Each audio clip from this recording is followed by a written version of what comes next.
Don't fancy it, Rob, no?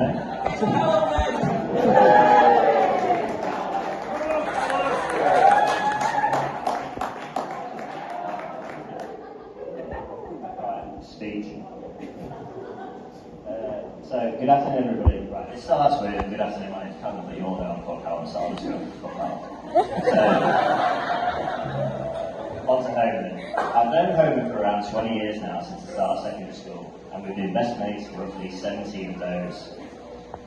What about those over 3 years? To tell you the truth, for the first 3 years of secondary school, me and Homan never said a word to each other. In fact, before we got to know each other at the start of year 10, I just knew Homan as the kid whose appendix burst at school and he had to be carted away in an ambulance. It's true. And if you don't know that story, I'd be surprised because as soon as he's had a beard, he loves to get his tiny little violin out and tell anybody who will listen. By no means were we the coolest kids in our teenage school years. In fact, you most often find us playing FIFA on the PlayStation in Homan's bedroom or quizzing each other on retired football players' career history.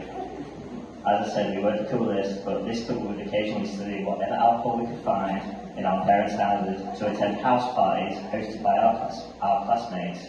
Occasionally, the O'Connell residents when Sue and Joel were away. Paved the way for a long-lasting friendship. It was really nice to hear that after announcing their engagement, Becky asked her bridesmaids to take up their duties with a personalised handwritten card, and a gift bag including a bottle of wine and some fancy chocolates. And I thought some of you might be interested to know how Homan decided to ask me to be his best man. Sure, I wasn't expecting a card or some fancy chocolates, but maybe he'd ask me for a pint at the pub. Maybe we'd go some food, or maybe just invite me around to his place to formally ask his best friend of 17 years to be his best man. Nah. Homan asked me to be his best man when we were both pissed. Stood in the pouring rain, waiting for a taxi outside Louis Dyson's house for a night out in York. The moment clearly meant so much to Homan that we both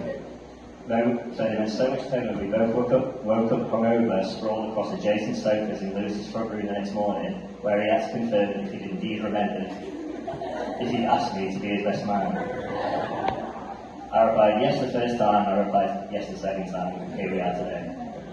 I must admit though, I had absolutely no idea how to write a best man speech. So after hours of trawling through the internet, I was a toilet rolled down, a sore wrist, and still no fucking idea how to write a best man speech. So I'll do my best.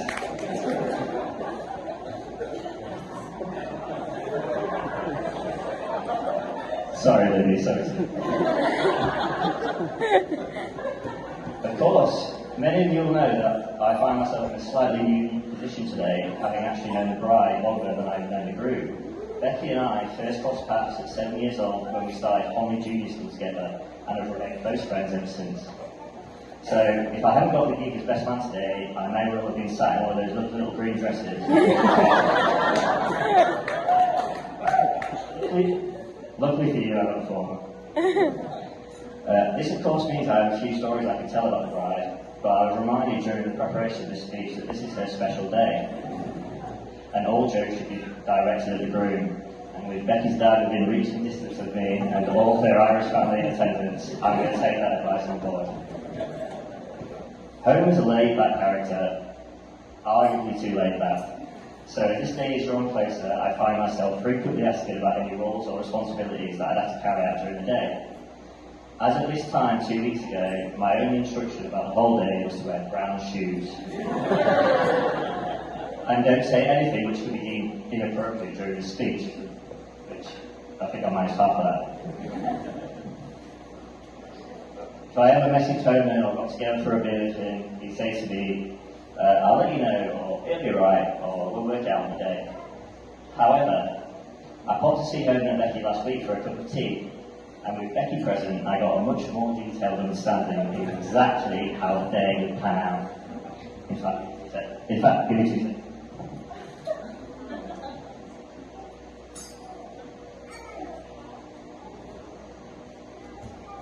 That's not going as smooth as it was supposed to.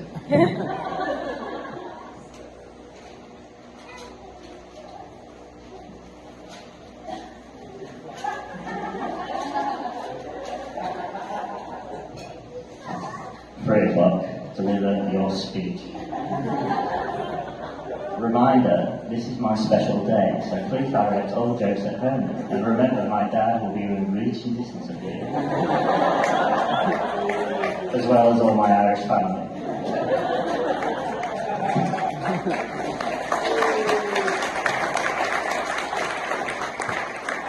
Homer likes cars. That's it.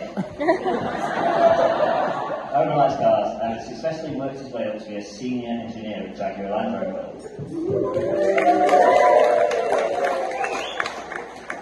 His passion for cars started at a young age when helping his stepdad Greg fix up old cars in the family driveway. In our late teens, his original dream job was to be working for an F1 team as a trackside engineer. With all this in mind, it's amazing that whenever I ring him up about a problem with my car, he has no fucking idea. I'll get you to the garage, mate. Alright, cheers, thanks a lot. You're not legend. Drive through.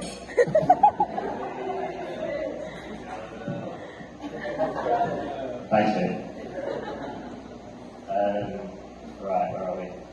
One of my favourite memories with Homer was our one and only trip to watch the England football team play against the Netherlands in Amsterdam. It was peak Gareth Southgate era in his waistcoat, and expectations were high going into the World Cup the following year. We managed to get tickets and were excited for the prospect of a big fat day session of victory that evening.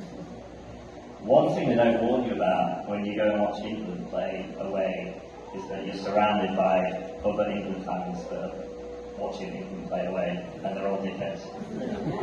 So when those dickheads started causing trouble at bars, and the Dutch rivalry started moving in, me and Logan took a sip of our pint and got out of it real quick. We didn't fancy a night in Amsterdam prison cell because we're both too good looking for that. Or one of us is. Tone. It's not me. Right.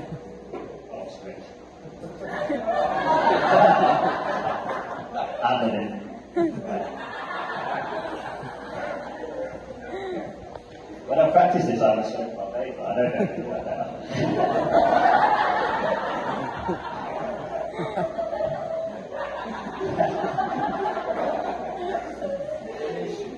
Right, we did fancy a night in Amsterdam prison cell. Of course not, too good looking. After a short walk across the city, we found a pub we liked, which was a bit quieter and not full of English football fans causing carnage across the city. We decided we liked it and we proceeded to spend the rest of the afternoon there. How very touristy it is. The only problem with a good pub and lots of local different beers is time can get away from you. And with Homer wanting to try every local brew while proclaiming he's the biggest drinker in our group, he's not. Time got away from us. Our very basic itinerary had included a very short walk out of the city to get to the ground in loads of time. But we now find ourselves swaying around back in a Dutch taxi, stressed about making kick-off, while simultaneously trying not to throw up, which the driver kept reminding us of. We made it to the ground and got into our seats just in time to bell out the national anthem. The game wasn't spectacular, and the effect of the day's boozing had started to take effect on all of Homer. Yeah,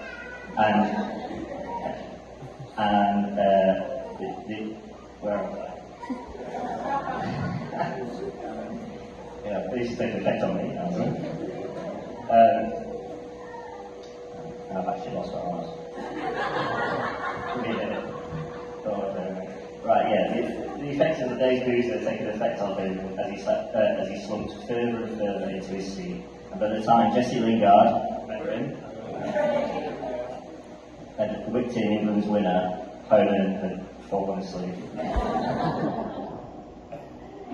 In a stadium full of 60,000 people, Homer had fallen asleep and missed the winning goal scored by Jesse Lingard at giving England victory. This is a nice bit now. In all seriousness, I'm delighted to be here in attendance today. Watching the two of you get married, two of my best friends, is absolutely incredible. I've been lucky enough to watch you go from great friends yourselves into the perfect couple.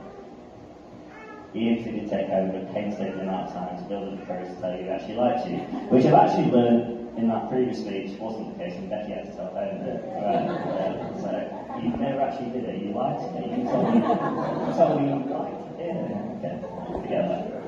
Good things come to those who wait, and the two of you both deserve the best. And I think there's no doubt that you found that in each other. And on a real personal note, you're two of my best friends, and you've helped me a lot over the years with certain situations, which I won't get into great detail about. I'm sure I speak for everyone in this room today, where we wish you all the happiness in the world. And on that note, for a final time, I'd like to raise a toast to the newlyweds, Dan and Becky, the